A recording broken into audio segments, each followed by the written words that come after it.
Hello, everybody.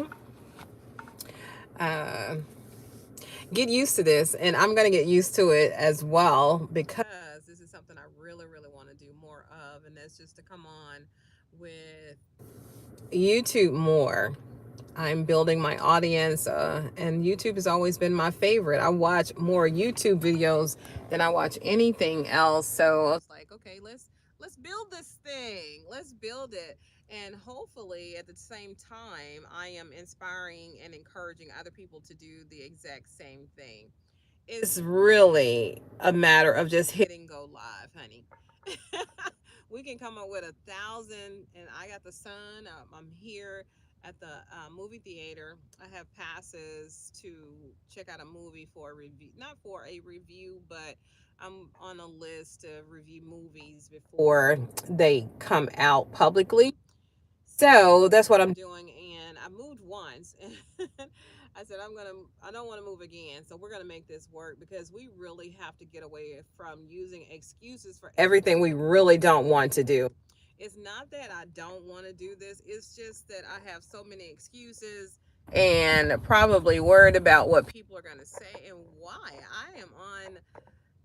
I'm doing my show every day. I want to make sure that this doesn't fall. I'm doing my show every day and whew, let's normalize doing things afraid. That's what I want to say more than anything. Let's normalize doing things afraid because fear is always going to be there. It's going to be, I don't think I'm pretty enough, I don't think I speak well enough, I don't have the right color on, I'm not the right color. There are a million excuses why not to do anything. What we need is to remember that one reason why we should.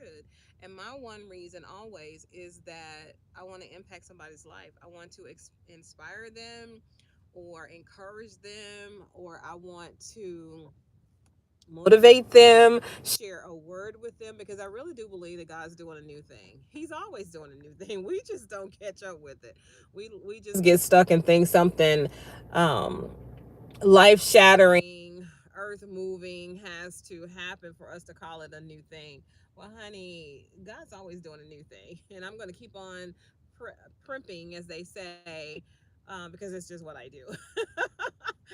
I don't know. It's maybe a nervous thing that I'm doing, or I don't know, because normally when I go live for my TV talk show, I have an agenda. I know. I was about to say, hi, baby. Hello, you look beautiful. Thank you, Barbie. Thank you, Sahab. So, this is something new for me. When I'm doing my show, it's not just me. I have guests, I have a topic, I have questions already formulating in my mind. I have purpose. That's what it is. I know I have purpose. So, with these, I want to say random, you love me, you don't even know me. But okay, so if you love me, okay, okay.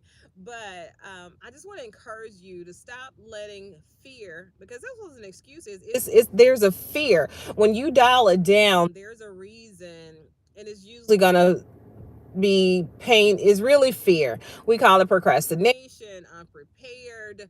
We call it a lot of things. But honey, let me tell you, it's really fear. And that's the enemy's biggest tool that he uses to keep us from doing what we know we're called and gifted to do. So if you say you want to do something but you're not doing it, dial it down. Keep asking yourself, but what are you afraid of? I'm afraid that I don't have anything to say. Well, what are you afraid of? Keep asking yourself, I'm afraid that people may not like what I have to say. What are you afraid of? I'm afraid of messing up. Well, what are you afraid of? And you just keep on going to eventually you're going to run out of things to say. And that's the same thing. So, why don't you want to go? I don't want to go because I'm shy. Why don't you want to go? I don't want to go because I don't know anybody. Why don't you want to go? I don't want to go because I don't have the right thing to wear. I don't want to go. Why don't you want to go? And you keep going, and it's going to all be because you are afraid. Anytime we are uncomfortable, I promise you, it's because there's an underlying fear.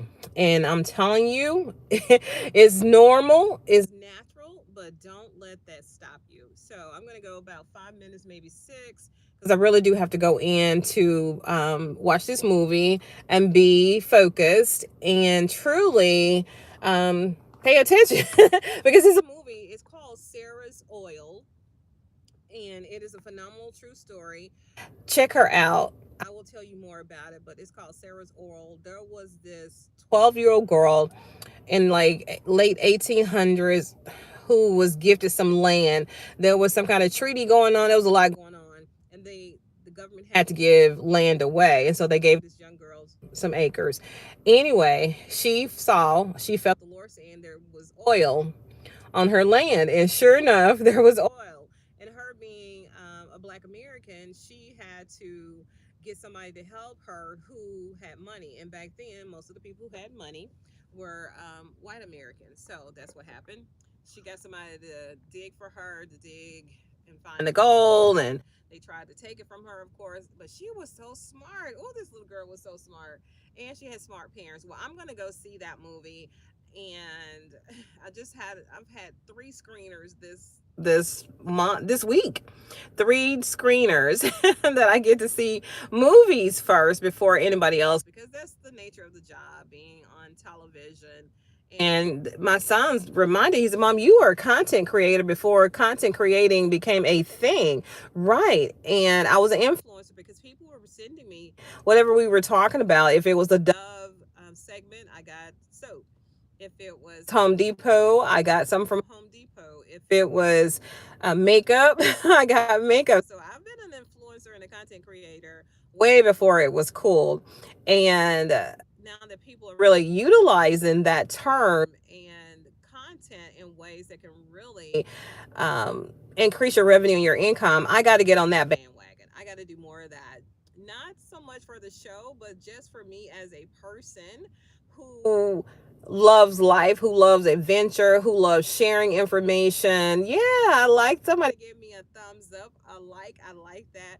And this is my first time, seriously, of just going live. Maybe my second time. Maybe I did this a few years ago, where I also made a commitment that I would do more lives, because that is, I'm telling you, monetize, honey. Anyway, so we have did 7.5 minutes. That's pretty darn cool for somebody who just randomly wanted to come on. And hopefully you'll use that practice of dialing it down. Why are you afraid? Why don't you want to? Or even, why do you want to? If it's something that's going to cost you money and you really don't have the money to spend, then say, what's really my underlying reason for wanting to purchase this Louis Vuitton bag, when I have other pressing needs, or I could go help somebody do something else. But if you really want to purchase the Louis Vuitton bag, honey, then purchase it. But understand that there's always another price to pay, not just a monetary price. Anywho, we have done this for 8 minutes. I'm not even going to try to go for 10, because I really do need to go in. I told my friend that we would go in at about 6:15, so that's what we're going to do. So please like and share my page. I'm at like 400 plus. I need to get to 1,000 so I can really monetize. I am monetized on Facebook, and that's really, really good, and Instagram. So I gotta get this up, because I have the viewership, I have the hours watched, I just don't have the 1,000 people. So please like and share, subscribe, and I promise you'll see more of me. All right, bye for now. And I always say this on my show: think positive. You gotta think positive. Dream big old dreams. Dream so big that you know that if God doesn't help you, it's just no way it's going to come true. And then the third thing is, help somebody do the same. And then the fourth thing, since I have a new book, it's called Live Like You Believe. So I always say, and beloved, live like you believe. All right, bye for now.